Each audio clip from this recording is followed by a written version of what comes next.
Hey guys, how's it going? It's 8-Bit Eric. I finally sat down and took the time to play Stranger Things 3, the game, on Xbox Game Pass. This is also on Nintendo Switch and Steam and other platforms, but it was on Game Pass, and I was like, you know what? I've been meaning to check this sucker out. So I sat down and was, interested in seeing how exactly they translated the TV series onto video game form. And I gotta say, the plot is actually loosely based. I mean, they took some creative liberties with, having to have enemies and stuff like that, but it plays like in a top down isometric 3D view, like a retro style video game. It has some neo retro, like 8-bit, 16-bit looking graphics.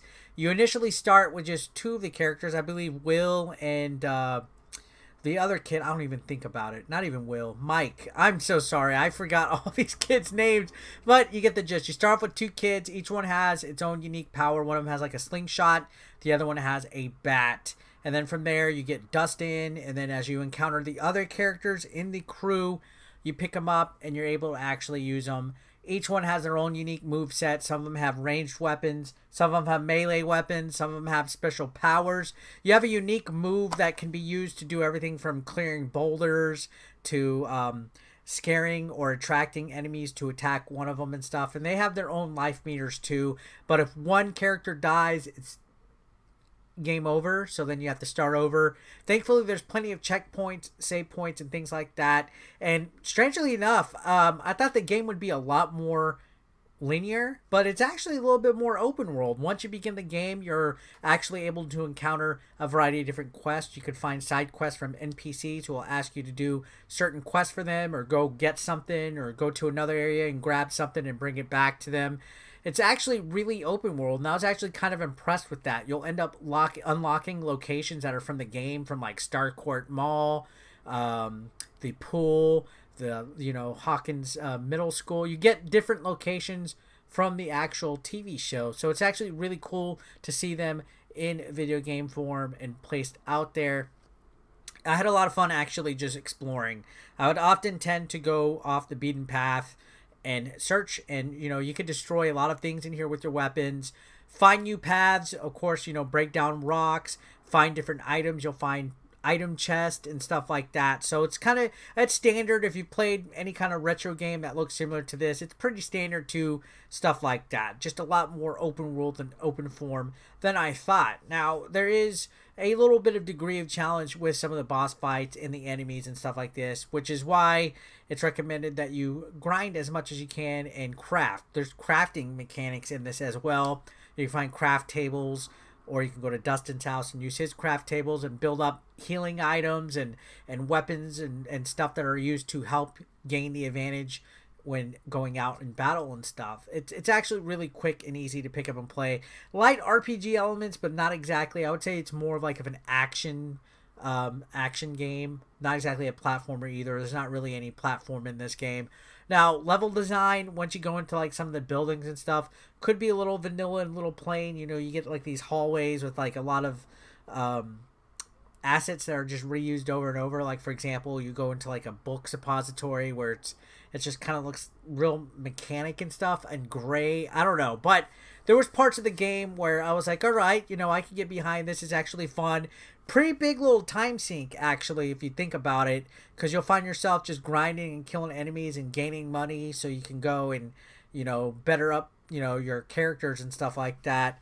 It took me a while to play this game. I do have the limited run version that came out on Nintendo Switch, but I never covered it when it initially came out because I just was not able to. That was last fall. We were filming the Game Chasers movie, and I just didn't get around to it. So when I saw it on Game Pass, I was like, all right, so this is a perfect example of a game that I've been kind of putting on the backlog and didn't get to check out, and Game Pass gave me the opportunity to do it and didn't cost me anything extra other than my Game Pass membership. So overall, as a retro gaming fan, I was really pleasantly surprised with how they captured the series. I mean, all the characters look the way they're supposed to. They look identical to their Netflix TV show counterparts.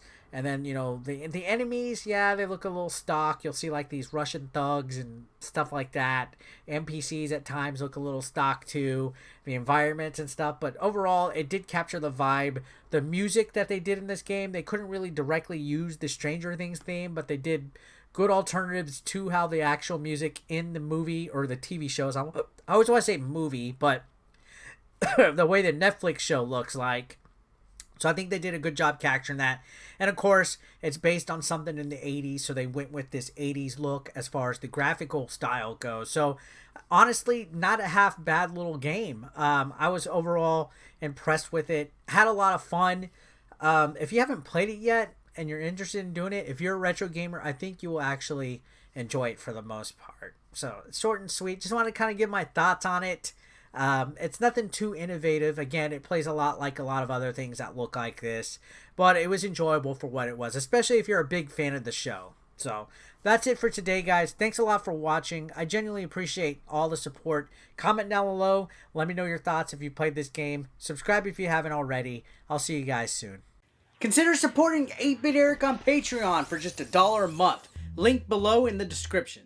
You want to become part of the hashtag 8BE Nation, guys? Well, be sure to pick up your official merch, now available online. Link is below in the description. We got classic t-shirts, tank tops, hoodies, and even women's apparel. Don't forget, pick up your official merch now.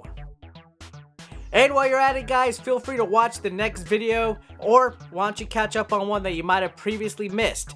Thanks again, guys, for all the support. I couldn't do this without you. You guys are amazing, and don't forget to subscribe and click that like button if you are brand new. Thanks again, guys. Peace out.